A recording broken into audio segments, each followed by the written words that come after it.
آج کا ہمارا مضمون جو آج کی گفتگو میں ہم کر رہے ہیں وہ ہے سحری کے معمولات نبوی. طب کے لیے جو ہمیں مشورے دیں گے ہماری صحت کے حوالے سے جو مفید ہوں گے, اور سحری میں جو ہم سے طبی طور پر غلطیاں ہو جاتی ہیں اس حوالے سے انتہائی قابل ڈاکٹر MBBS ڈاکٹر ہیں جناب فرحت حسین بخاری صاحب. میں آپ کو بھی خوش آمدید کہتا ہوں. ڈاکٹر صاحب آپ کی طرف آؤں گی. سحری کے معاملات میں ایک چیز جو عمومی طور پہ گھروں میں دیکھی گئی ہے وہ یہ کہ سحری کا اذان ہو جاتی ہے, اذان کے بعد تک لوگ بعض کھاتے رہتے ہیں, بعض اتنے محتاط ہوتے ہیں کہ وہ کہتے ہیں کہ جب سائرن بج گیا ہے, کیلنڈرز آ گئے ہیں, سائنس نے ترقی کر لی ہے, تو اب اس 1 منٹ کو بھی اگر ہم جو ہے وہ آگے لے جائیں گے تو ہمارا روزہ نہیں رہے گا. اس بارے میں کچھ ارشاد فرمائیے کہ سنت نبوی صلی اللہ علیہ وآلہ وسلم سے ہمیں کیا معمول ملتا. بسم اللہ الرحمن الرحیم. الحمدللہ رب العالمین والصلاة والسلام علی رسولہ الکریم وعلی آلہ واصحابہ وبارک وسلم. آج کا موضوع جیسے کہ آپ نے فرمایا کہ معمولات نبوی صلی اللہ علیہ وسلم سحری میں, تو آپ کے سوال کی طرف آنے سے پہلے میں تھوڑا سا عرض کروں گا بسم اللہ کہ 3 قسم کے معمولات مبارکہ تھے. ٹھیک. ایک تو قیام بعد المنام, سبحان اللہ, سونے کے بعد آپ قیام فرماتے تھے جو نماز تہجد تھی. بے شک. دوسرا آپ کا جو تھا وہ تلاوت کلام. ٹھیک. اور تیسرا جو تھا وہ ہے تناول سحر طعام. سبحان اللہ. یہ 3 چیز جو مین آپ کے معمولات مبارکہ. ٹھیک. اس میں جو سحری کی آپ تاخیر کی تلقین فرماتے تھے. صحیح. یہاں تک کہ ایک دفعہ آپ سحری فرما رہے تھے کہ حضرت سیدنا بلال حاضر ہوئے اور انہوں نے عرض کی کہ یا رسول اللہ صلی اللہ علیہ وسلم نماز. تو آپ نے سحری کو جاری رکھا. پھر اس کے بعد انہوں نے دوبارہ آ کے عرض کی. پھر تیسری بار جب آپ نے آ کے عرض کی تو رسول اللہ صلی اللہ علیہ وسلم کا چونکہ جیسے ڈاکٹر صاحب نے فرمایا کہ شفقت کا انداز تھا, رحمت کا تھا امت کے لیے, تو آپ نے فرمایا اگر بلال نہ ہوتے تو طلوع آفتاب تک سحری کی اجازت ہو جاتی, کیونکہ جو رسول اللہ صلی اللہ علیہ وسلم کا فعل مبارک تھا وہ ہی دراصل شریعت. لیکن اگر لگا ہوا ہے نا ساتھ, اب تو نہیں ہم اس پہ عمل کر سکتے. اب تو یہ ہے کہ چونکہ ایک سسٹمیٹک طریقے سے طلوع صبح صادق ہے, ٹھیک, تو اس میں اب ایک چیز جو سائنسٹیفک حساب سے وہ ہو گئی ہے تو ہمیں اسی کی پیروی کرنی چاہیے تاکہ اپنے روزے کو ہم جو ہے. تب تو نا ڈاکٹر صاحب آپ کی اجازت سے بات کرتا ہوں. حضرت بلال اذان دیتے تھے رات کے, جو رات سے پوری رات سے جاگ رہے تھے ان کے لیے کہ ابھی عبادت ختم کر کے جا کے سحری کر لیں. اس کے بعد سیدنا عبداللہ ابن ام مکتوم رضی اللہ تعالیٰ عنہ اذان دیتے تھے. تو آقا علیہ السلام نے فرمایا اس پر کئی صحیح احادیث ہیں کہ بلال کی اذان تمہیں دھوکہ نہ دے کہ تم اس وقت ہی روزہ بند کر لو سحری, اور پھر وہی شفقت والی بات کہ کہیں تمہارا روزہ طویل نہ ہو جائے. تو بلال کی اذان پر کھانا نہ چھوڑو, تم نے اگر کھانا جب چھوڑنا ہے وہ عبداللہ ابن ام مکتوم کی اذان پر ہے. لیکن آپ سے جو ڈاکٹر صاحب, چونکہ آپ MBBS ڈاکٹر ہیں, ہماری صحت کے حوالے سے آپ نے بتانا ہے, حضور علیہ السلام نے فرمایا نعم سحور المؤمن التمر, کہ کھجور مومن کی بہترین سحری ہے. ہم تو کھجور کو بس افطاری کے لیے سمجھتے ہیں, اس کا سحری میں ہونا کیا اس کے فوائد ہیں؟ اس کا میں ایک عرض کروں, آپ مجھے ٹائم تھوڑا سا دیں. جی کہ اس وقت آپ سلمنگ سینٹرز پہ جائیں تو وہاں پر آپ کو 3 طرح کی جو ڈائٹ پلانز ہیں ٹو ریڈیوس دا ویٹ, جی وہ آپ کو اس وقت جو سائنٹیفک طریقے سے ان لوگوں نے تحقیق کر کے اس کو کیا ہوا ہے, اس میں 3 میجر پلانز ہیں اور موسٹ پاپولر ہیں اس وقت. اچھا. اس میں ایک وہ ہے کہ 16:8, سیکنڈ ہے 5:2, تھرڈ ہے آلٹرنیٹ ایٹنگ. اچھا. اب اس میں جو 16:8 ہے وہ یہ ہے کہ 16 آورز آپ نے فاسٹ کرنا ہے, اچھا, اور 8 آورز میں آپ نے 1 یا 2 سنیکس لینے. اچھا, اب اگر, اور یہ موسٹ پاپولر ہے, اس پہ جو انہوں نے تحقیق کی ہوئی ہے وہ یہ کہتے ہیں کہ اس سے ویٹ آپ کا ریڈیوس ہوتا ہے کہ نور ایپینیفرین ایک چیز ہے وہ ریلیز ہوتی ہے جو جا کے فیٹ برننگ کو ایسلریٹ کرتی ہے. اچھا. اور جو ٹرائیگلیسرائڈز ہیں، کولیسٹرول لیول ہے جس میں ٹوٹل کولیسٹرول ہے، LDH ہے، یہ ریڈیوس ہو جاتے ہیں، اور جو بینیفیشیل کولیسٹرول ہے HDL وہ انکریز ہو جاتا ہے، تو کارڈیو واسکولر رسک فیکٹر کم ہو جاتے ہیں، ویٹ اس کا ریڈیوس ہوتا ہے کہ اس کی فیٹ اسپیشلی جو بیلی فیٹ ہے یہ کم ہوتی ہے، کڈنی پر اس کا ایفیکٹ کوئی نہیں ہے، ڈائبیٹکس جو ہیں ان کی شوگر ایک اچھے لیول پہ کنٹرول ہوتی ہے. صحیح. اچھا اب اگر آپ 1400 سال پیچھے چلے جائیں تو آپ دیکھیں کہ رسول اللہ صلی اللہ علیہ وسلم نے فرمایا کہ روزہ رکھیں، اور روزے میں آپ نے جو سحری کی برکت فرمائی وہ یہ ہے کہ آپ نے 15 سے 16 گھنٹے دیکھیں روزہ ہوتا ہے، اور 8 گھنٹے میں ہم 2 یا 3 سنیک لیتے ہیں کہ ہم افطاری کرتے ہیں مختصر سی، اس کے بعد آپ ایک میل لے لیں، پھر آپ کی سحری جو رسول اللہ صلی اللہ علیہ وسلم کی تھی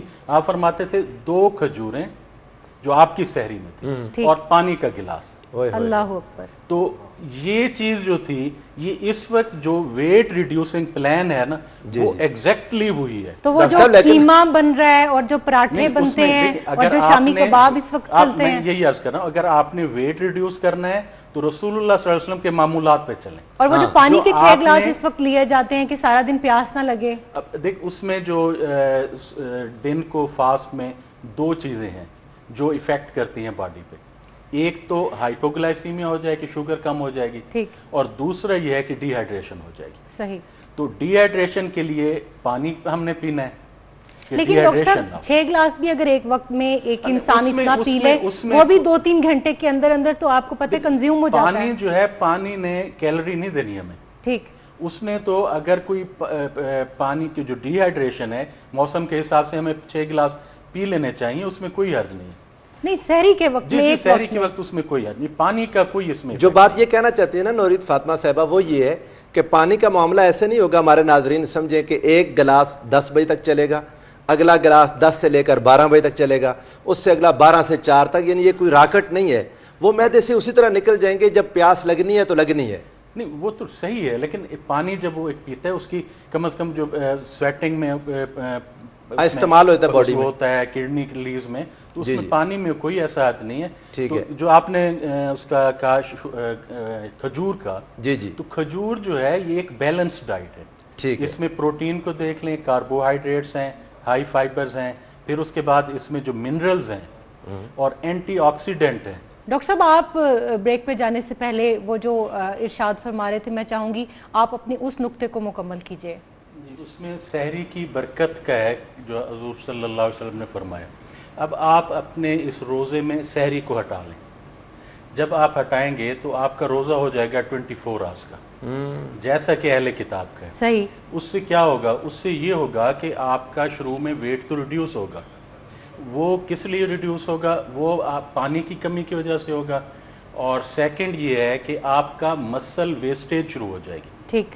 اور فیٹ انیشلی تھوڑی سی اس میں برن ہوگی، لیکن اس کے بعد یہ ہوگا کہ جب آپ کو انرجی کیلریز نہیں مل رہی تو اس سے یہ ہونا ہے کہ میٹابولزم جو ہے وہ سلو ہو جائے گا. یہ تھوڑا سا آسان کیجئے گا، مسل ویسٹیج کیا ہوتا ہے ڈاکٹر صاحب؟ مسل ویسٹیج کے باڈی میں یہ ہے کہ ایک فیٹ ہے، ایک مسل ہے. ٹھیک ہے. بونز کے علاوہ کی بات ہو. جی جی. تو جو اوبیسٹی ہے وہ تو دراصل یہ نہیں کہ فیٹ کو ہم نے ریڈیوس کرنا، تو اس میں سٹارویشن میں یہ ہے کہ جب 24 آورس کا روزہ ہوگا تو اس میں مسل ویسٹ شروع ہو جائے گا، مسل کا میس جو ہے وہ کم ہونا شروع ہو جائے گا. اچھا. جبکہ جو پٹھے ہوتے ہیں باڈی میں جو ہوتے ہیں، اچھا، جبکہ یہ پتلے ہونے لگ جائیں گے، کمزور ہونے لگ جائیں گے.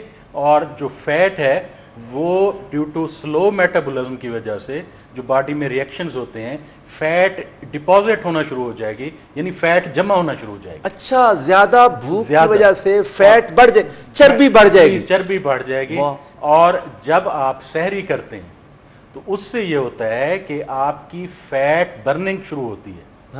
جو نور ایپینیفرین میں نے پہلے سبحان اللہ سبحان اللہ برننگ شروع ہوتی ہے، فیٹ آپ کی ڈیزالو ہونا شروع ہوتی ہے، جبکہ مسل ویسٹیج نہیں ہوتی. اچھا ڈاکٹر صاحب ایک چیز کی اور وضاحت فرمائیں کہ بعض لوگ رات کے 12-1 بجے سوتے ہیں رمضان المبارک میں، کام سے لیٹ آئے، دکان سے، اپنے کاروبار سے، اسی وقت کھا کے کچھ سو گئے اور صبح اٹھے اور فجر کی نماز ادا کی، نیت بھی تبھی کر لی. کیا اس کھانے کو بھی سحری کنسیڈر کیا جائے گا؟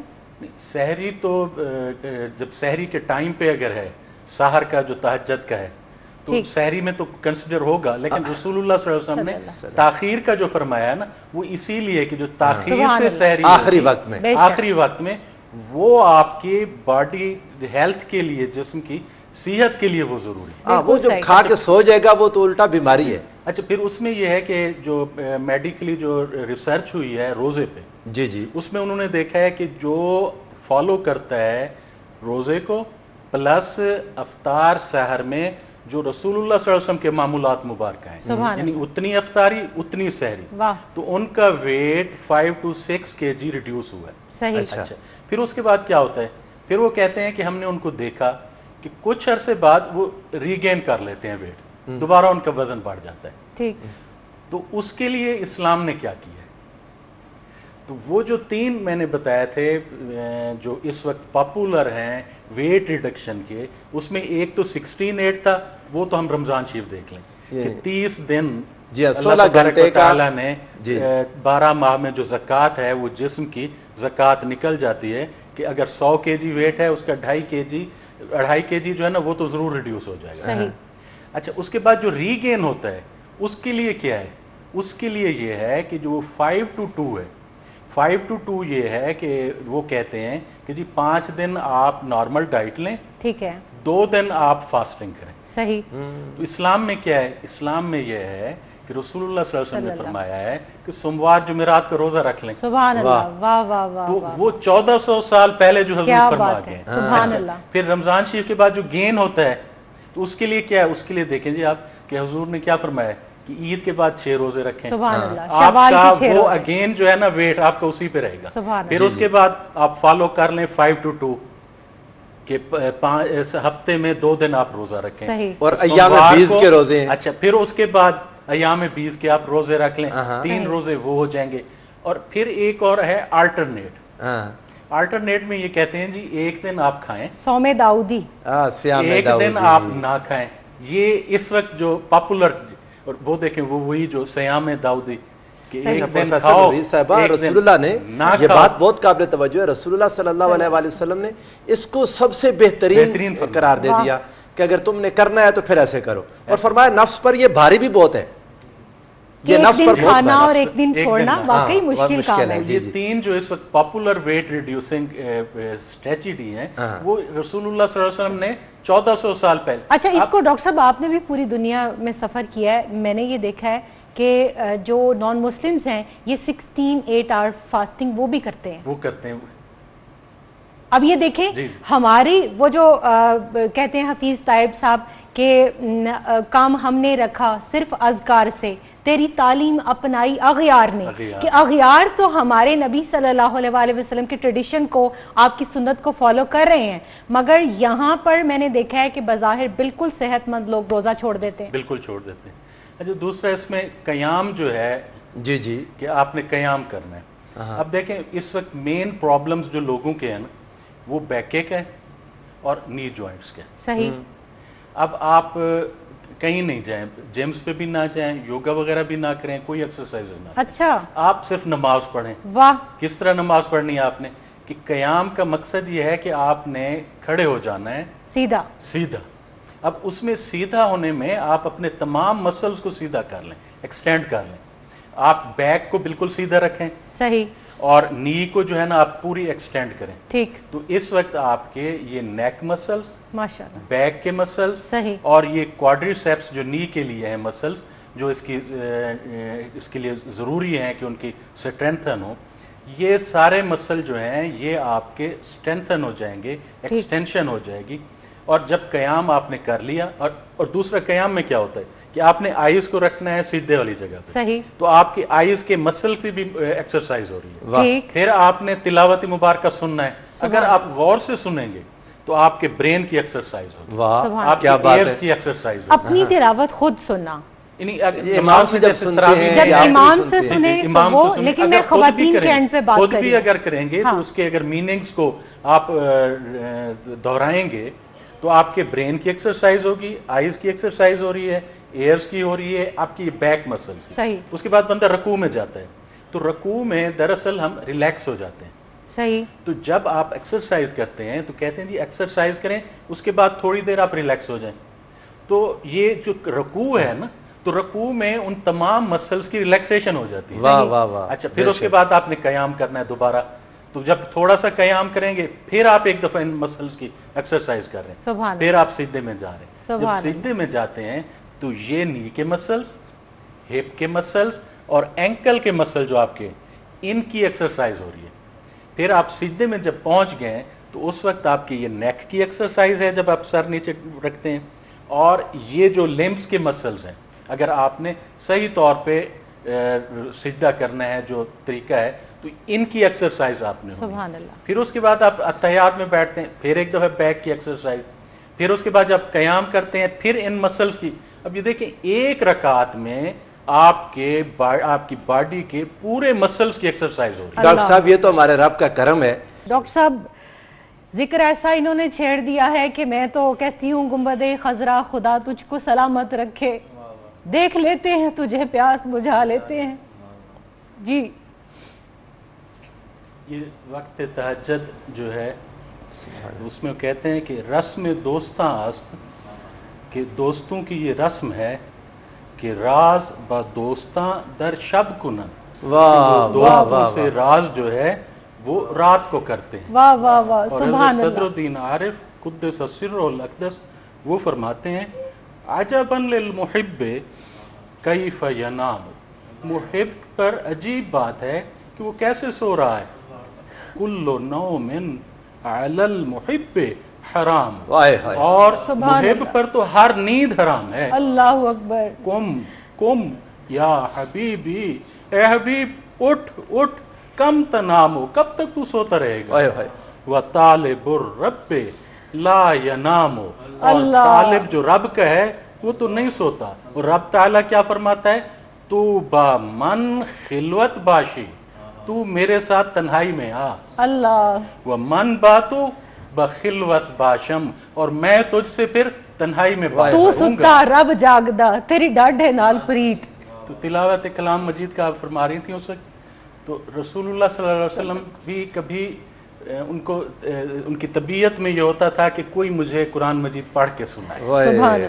تو انہوں نے حضرت عبداللہ ابن مسعود سے فرمایا کہ اے عبداللہ اقرا علی القرآن, مجھ پر قرآن مجید پڑھو. سبحان اللہ. انہوں نے عرض کی یا رسول اللہ صلی اللہ علیہ وسلم علیہ کا, آپ پر, وعلیہ کا انزل, آپ پر تو نازل ہوا ہے. تو حضور نے فرمایا انی اشتہی, میری خواہش ہے کہ ان اسمعہ من غیری, کہ میں اس کو کسی دوسرے سے سنوں. سبحان اللہ. وہ کہتے ہیں کہ میں نے سورۃ نساء مبارک پڑھی, اور جب میں اس آیت مبارکہ پر پہنچا فَكَيْفَ اِذَا جِئْنَا مِن كُلِّ أُمَّةٍ بِشَهِيدٍ, اور کیا حالت ہوگی جب ہم گواہ لائیں گے ہر نیک اور بد پر, ہر امت سے. وَجِئْنَا, اور ہم آپ کو لائیں گے بِكَ عَلَىٰ هَٰؤُلَاءِ شَهِيدًا,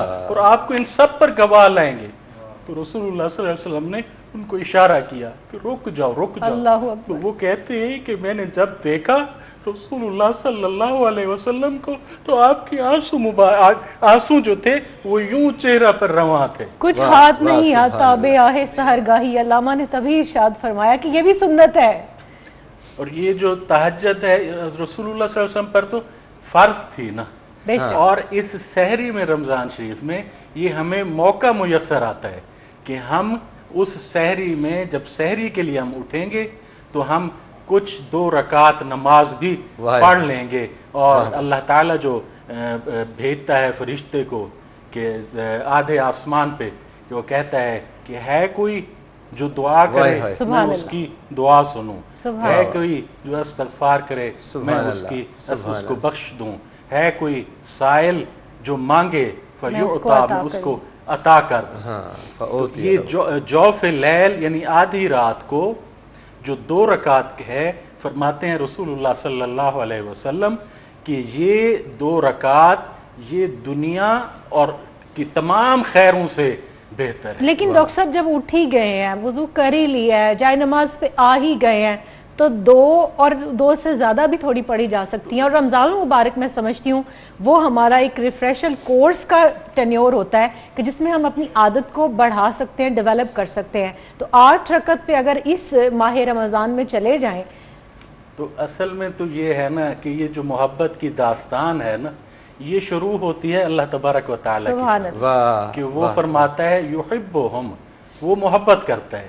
جب وہ محبت کرتا ہے نا تو وہ پھر اٹھا دیتا ہے, اور جب مصلی پہ پہنچاتا ہے اس وقت تک اس کی محبت کی وجہ سے بندہ پہنچا ہے. اور جب مصلی پہ کھڑ کے وہ کہتا ہے اللہ اکبر, اب تقاضا ہے کہ اب بندہ اس سے محبت کرے, کہ یحبونہ, کہ پھر بندہ جب اس سے محبت کرتا ہے تو پھر اللہ تعالیٰ فرماتا ہے قل ان کنتم تحبون اللہ, اگر تم مجھ سے محبت کرتے ہو تو پھر کیا کرو, فاتبعونی, تو پھر حضور کی اتباع کرو, میرے محبوب کی اتباع کرو. جب میرے محبوب کی طرح تم نماز پڑھو گے, ان کی طرح تم اٹھو گے بیٹھو گے, پھر تم بھی مجھے محبوب ہونے. اور میں سمجھتی ہوں اہل محبت کے لیے جو حکم ہے سلو کما رأیتمونی اصلی, وہ تہجد کے لیے بھی ایسا ہی ہے. جی بالکل صحیح آپ تو ہیں. اور یہ تہجد رسول اللہ صلی اللہ علیہ وسلم کی آپ کا جو معمول مبارک ہے اس میں تو 12 رکعت آپ پڑھتے تھے, اور پہلی 2 رکعت جو ہیں اس میں آپ تلاوت مبارکہ مختصر کرتے تھے. اس کے بعد جو 6 رکعت ہوتی تھی اس میں آپ تلاوت مبارکہ طویل کرتے تھے. پھر اگلی جو 4 ہوتی تھی اس میں پھر کم طویل کرتے تھے. تو بسم اللہ جی دعا فرمائیے. اللہم صلی علی سیدنا حبیبک الکریم وعلی آلہ واصحابہ وازواجہ وذریتہ وبارک وسلم. اللہم انا نسألک بأن لک الحمد لا الہ الا انت الحنان منان بدیع السماوات والارض یا ذا الجلال والاکرام یا ارحم الراحمین یا حی یا قیوم. اللہم انا نسألک من خیر ما سألک منہ نبیک صلی اللہ علیہ وسلم ونعوذ بک من شر ما استعاذ منہ نبیک صلی اللہ علیہ وسلم وانک انت المستعان وعلیک البلاغ ولا حول ولا قوة الا باللہ العلی العظیم. اللہم افتح علینا ابواب رحمتک وفضلک وعطائک وکرمک وجودک واحسانک ورزقک وعفوک وعافیتک ومغفرتک وعلمک ومعرفتک وحبک وحب حبیبک صلی اللہ علیہ وسلم. اللہم احشرنا تحت لواء سیدنا حبیبک الکریم صلی اللہ علیہ وسلم. اللہم اسقنا بکأس سیدنا حبیبک الکریم صلی اللہ علیہ وسلم شربتا ہنیتا مریہ لا نظم بعدها ابدا. اللہم انا نسألک ایمانا لا یرتد ونعیما لا ینفد وقرۃ عین لا تنقطع ومرافقۃ حبیبک صلی اللہ علیہ وسلم فی اعلی درجۃ الجنۃ جنۃ الخلد. لنا خمسۃ نطفی بها حر الوباء الحاتمہ المصطفیٰ والمرتضی وابناؤما والفاطمہ بجاہ سید الثقلین صلی اللہ علیہ وعلی آلہ واصحابہ وازواجہ وذریتہ وبارک وسلم. آمین ثم آمین. جزاک اللہ, بہت شکریہ, اللہ تعالیٰ آپ کو بہت جزا دے.